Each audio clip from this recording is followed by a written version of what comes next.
Hello, and welcome to this installment of the four-part 2013 NISA Ramadan Dialogues. I am joined today by the director of the center, Ambassador James LaRocco. As always with the NISA Center, I must reiterate that the views expressed in this video are our own and do not represent those of the United States government, Department of Defense, or National Defense University. Syria has been the number one issue on the minds of most policymakers and analysts in June and July of 2013. The violence there continues to spin out of control and shows no signs of stopping. Turkey, Jordan, and Lebanon are set to host over 1 million refugees each. How serious, in your view, is the refugee issue? Well, that is a question that I know both you and I have explored in our travels recently to Turkey and to Jordan, and also my own in Lebanon and Israel. It is a crisis of strategic importance, but also a human tragedy of global proportions. This is a global issue, the issue of Syria. It's not simply a civil war or an uprising. It is a war that has drawn in so many countries with different agendas. And the victims are the Syrians. But whether they are in Syria or outside of Syria.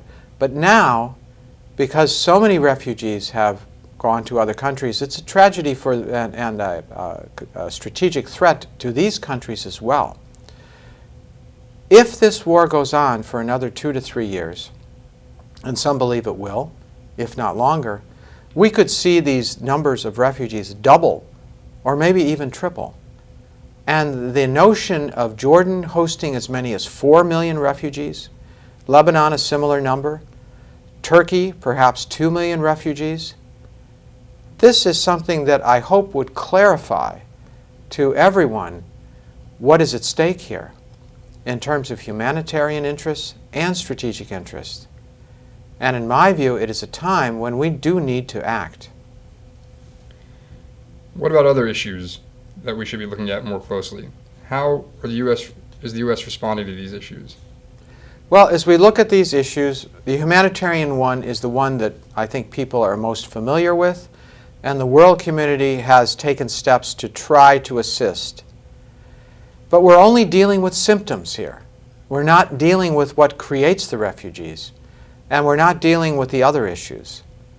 Some of the other issues is, in fact, something that President Obama has spoken about, and that is the issue of chemical weapons. Syria has one of the largest stockpiles in the world.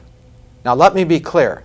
This is not conjecture. This is not guessed. This is not Iraq. These are declared weapons stockpiles. In addition, there are many sophisticated conventional weapons that are in Syria, and more are arriving every day. So the concern is not simply the chemical weapons, which is our biggest concern, but also the conventional weapons. Finally, there is the increase in numbers of extremists who preach violence, who have come into Syria and are now fighting the regime. And at the same time, though, they are posing an increasing danger in terms of what will a new Syria look like if, in fact, it is a Syria that is either influenced by or, in fact, even governed by extremists.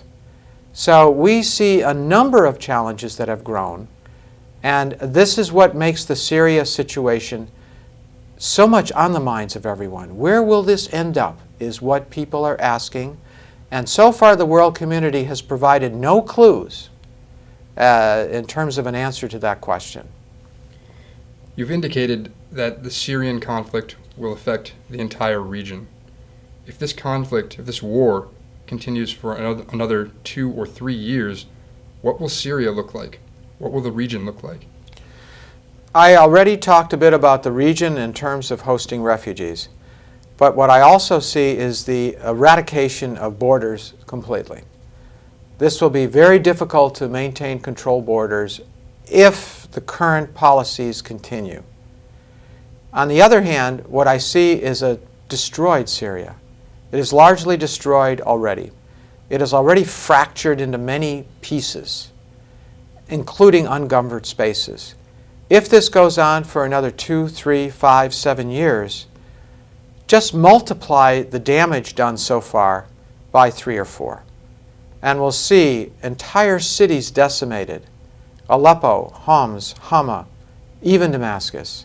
And so many villages where the people will be gone.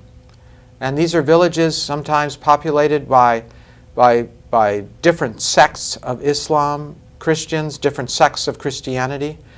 Syria is a microcosm of the Middle East in hosting so many ethnic groups, so many tribes, so many people of different religions and religious sects. And this is going to be destroyed. What will be left of Syria is a good question, but it will not be much. And the task of rebuilding, which now some estimate is as much as 20 billion, will be closer to 100 billion, if not more. And bringing the people back will be difficult, because what do you bring them back to? So the longer this goes on, the more likely all these refugees who are living in other countries will not be able to go back. It is said that the conflict in Syria has become a proxy war, with Russia, Iran, and Hezbollah supporting the Assad regime, the U.S., Turkey, and Jordan supporting the pro-unification rebels, and Saudi Arabia and Qatar financing the Sunni extremists. What are the implications of the conflict status as a proxy war for the eventual end state in Syria? Who will be the most likely winners and losers in this war? Syria has indeed become a proxy war. I would be careful at putting labels on the different groups, different countries that support different groups.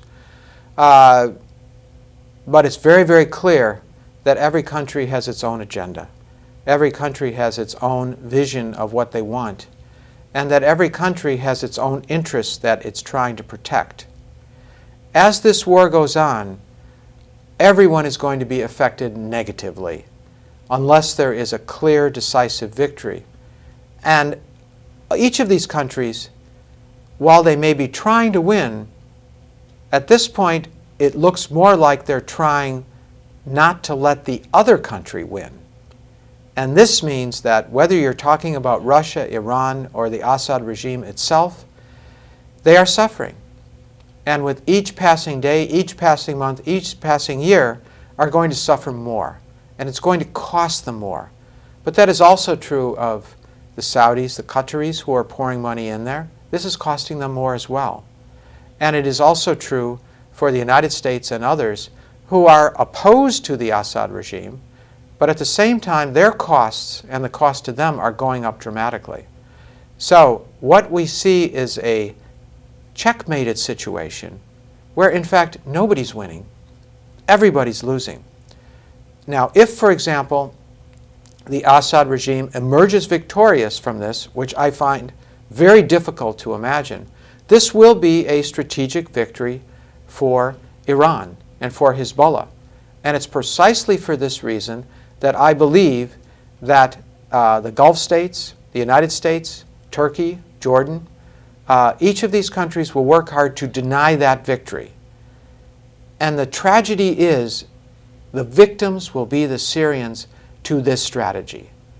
So I could go on, but let me simply say that I think it's imperative that avoiding this situation of everyone losing means we must move as expeditiously as possible to find a political settlement. The elements of even bringing people to the table are not there as I speak today on July 1st. And I, for one, and I speak for myself only, believe that those who are fighting against the Assad regime do not have sufficient cards to bring to the table so that the others, Iran, Hezbollah, and Russia, will come to that table, and the Syrian regime itself.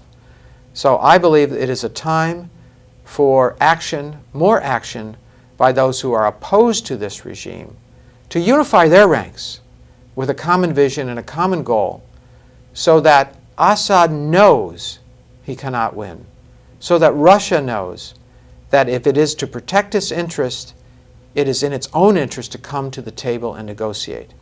And I believe the time for that negotiation is within the next 3 months. The picture in Syria seems pretty grim. Is there any hope? What is your vision of a stable Syria at peace with its neighbors, and are there any shortcuts to achieving that vision? I believe everyone must be guided by a vision for what they want to protect their interest, but also in this case is to give Syrians hope. So what my vision is that we do reach a political settlement by the end of this year, 2013.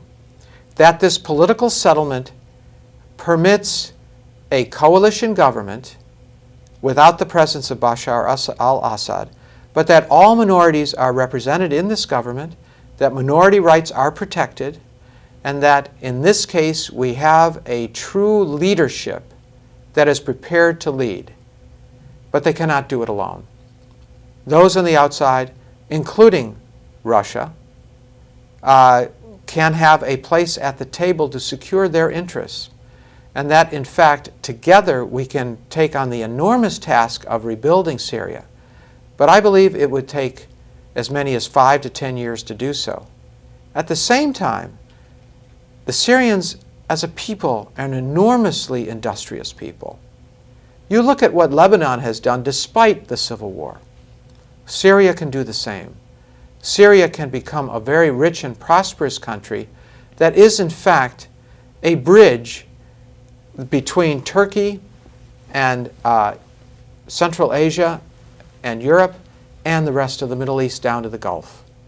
It can be part of this greater Silk Road, so that Syrians and their ingenuity, their industriousness, their resources that they have can, in fact, become a rich and prosperous society. This is not a far-fetched vision. It's possible, but it's only possible with a coalition government that is representative and that will protect the rights of all and not pose any risk to any of its neighbors. I would see this as part of a comprehensive peace in the region that includes Turkey, Lebanon, Israel, Jordan, Iraq, all of its neighboring countries. And then Syria can take its rightful place as a leader in the region, in the Arab world, and an important ally and friend to many.